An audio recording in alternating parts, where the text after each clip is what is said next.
Sulit mga explorer, ito na naman yung Dora the Explorer. Isa na naman pag-explore ang ating gagawin. Deserve natin to. Kasi isang linggo tayong super busy. Anyway, dedicated naman para kay Lord. Kaya binigyan tayo ulit ng pagkakataon ng Lord para mag-explore. So isa lamang na napakamalapit at napakadaling puntahan mga explorer. Dito maraming adventure ang pwede nyong gawin. Extreme adventure para sa akin to. So ang pupuntahan natin ay ang bayan ng Vintar. Specifically ang sikat na umok ni Siwawer. Recreation Water Park. Fun and extreme adventure ang ino-offer ng lugar nito mga ka-explorer. Extreme? Mamaya ipapakita ko sa inyo mga ka-explorer. So yon mga ka-explorer, meron lang entrance fee na 10 pesos per head ang lugar na ito. Tapos yun nga, ang dami niyang ino-offer. Na talagang ito yung gusto kong matry sa lugar na to. Magti 3 years na to or 3 years na itong lugar na to pero hindi ko pa napupuntahan. Naman.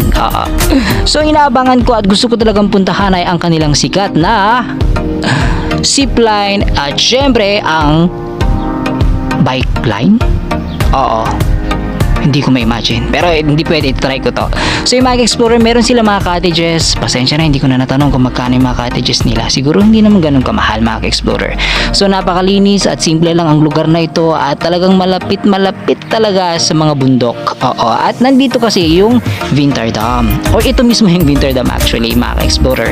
So yan, ang ganda ng view. Tapos umakyat pa ako sa tree house. Basta sa may puno. Ayan mga explorer. Tapos nakikita yung nasa gitna. Ayan. Diyan tayo magkakayak mamaya mag-explorer.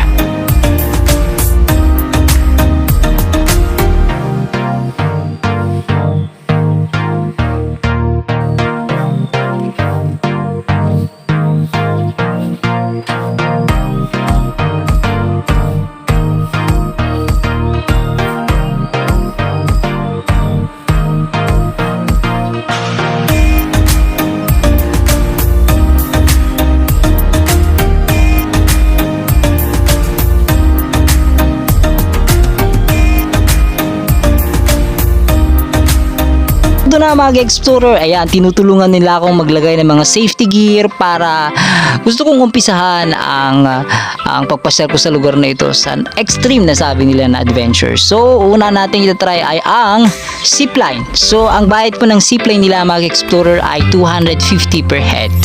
Pwede naman na dalawa, basta ang bayad ay 250 yung isa, 250 yung isa, kung dalawa kayo, 500, gano'n. Ito, napakabait na mga staff nila. At ito yung napansin ko, hands-on nila sa mga bisita kasi talagang tinitignan nila yung mga safety habang kami ay umaakyat at bumababa. Ayan, eto na nga, umakyat na ako sa Torre mga explorer. Ang taas, grabe, ang taas nung zipline nila. At tapos napaka-smooth yung takbo. Ipapakita ko sa inyo mga explorer. Ayan, makikita nyo. Grabe, super excited ako at grabe, hindi ko ma-explain.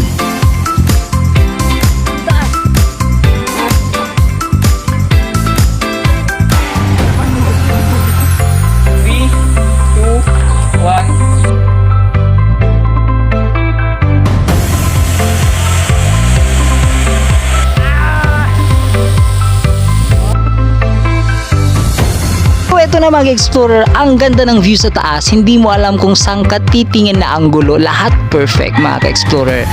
Sulit na sulit to pero nakakabitin. Promise. Ang bilis ng takbo nito, ng zipline na to. Char. Nang pabalik na ako mga explorer, bike line naman ang ginamit ko. Eto na. Akala ko hindi ko kayang ipadyak. Pero na-realize ko para ka rin palang nasa kalsada. Ang diferensya lang, para ka lutang. Ewan ko basta. Kasi tingnan nyo mga explorer, ang taas. Grabe siya. Green pa yung bike ko. Ayan, green, white at saka red. Ayan, alam nyo na yan. Ay, ang taas mga explorer pero super duper nakaka-adrenaline siya, promise.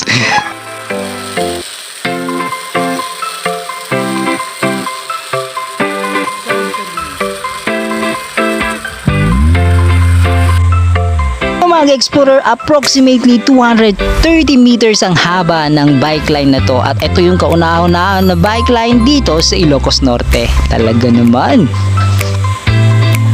And yes, finally mga explorer, I survive at super extreme nga at adventure ang lugar na ito. Grabe siya.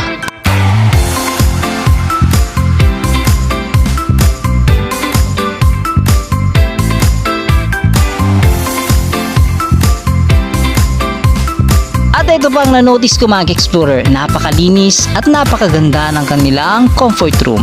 Iko-comfort ka nga talaga. Good job mga staff! Sunod naman mga ka-explorer, eto na, water adventure naman tayo. So, sa mga manghilig magkayak dyan, eto, yung kayak nila for single ay 100 pesos. Talaga naman, single talaga. Yung pang double naman mga ka-explorer ay 150 pesos. Paalala po na galing sa mga staff at nakiusap sa akin na hindi daw po pwedeng magkayak na hindi suot ang life vest. Pagkatapos mga explorer, hindi pwedeng tayuan ang kayak boat. Iyon ang pakiusap nila mga explorer. Sana sundin natin yon. Sunod naman mga explorer, para tayo makapaligo na, hindi ko naman tawag dito. Parang swimming pool na nasa ilog. Basta, linagyan lang ng harang. Char. So yung mga explorer, dito pwede nyo nang in-enjoy for free. Pero kailangan natin maging responsible. Syempre, may part na malalim, may part na mababaw. Pero sa akin hanggang dibdib ko siya mag-explorer. Pero sa mga bata, alalayan po natin sila mag-explorer. Ayan, napakalamig at napakalinaw ng tubig na ito mga explorer. Ayan, so umpisa na natin ang pagtambisaw at yakapin ng tubig ng umok ni si Wawer mga explorer. Ayun.